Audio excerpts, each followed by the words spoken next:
The CRISPR-Cas9 system is a tool for cutting DNA at a specifically targeted location. The technique has already revolutionised gene editing, but scientists are always looking for new possibilities. So what else can CRISPR do?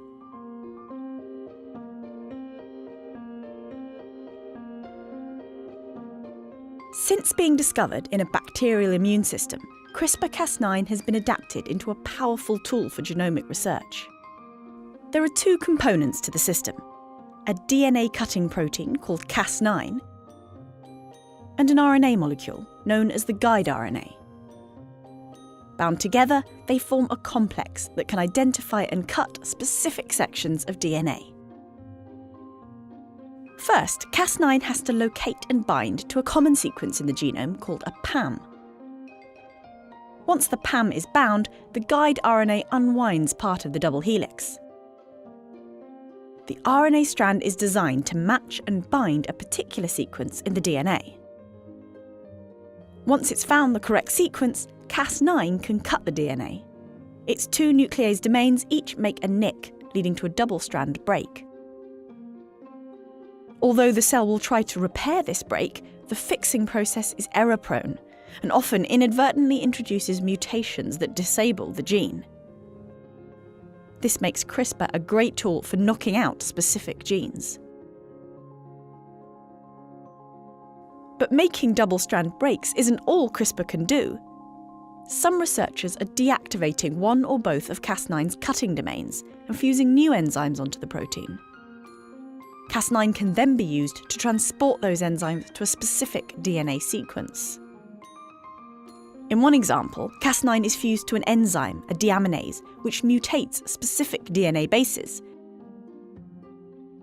eventually replacing cytidine with thymidine. This kind of precise gene editing means you could turn a disease-causing mutation into a healthy version of the gene, or introduce a stop codon at a specific place. But it's not all about gene editing.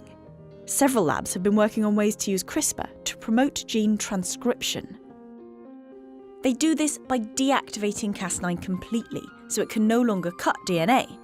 Instead, transcriptional activators are added to the Cas9 by either fusing them directly or via a string of peptides.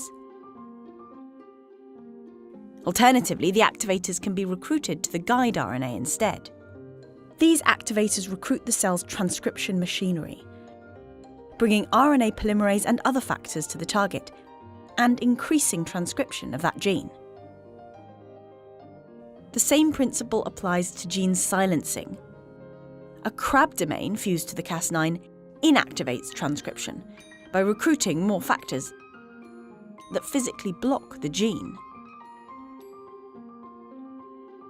A more outside-the-box idea for using CRISPR is to attach fluorescent proteins to the complex, so you can see where particular DNA sequences are found in the cell.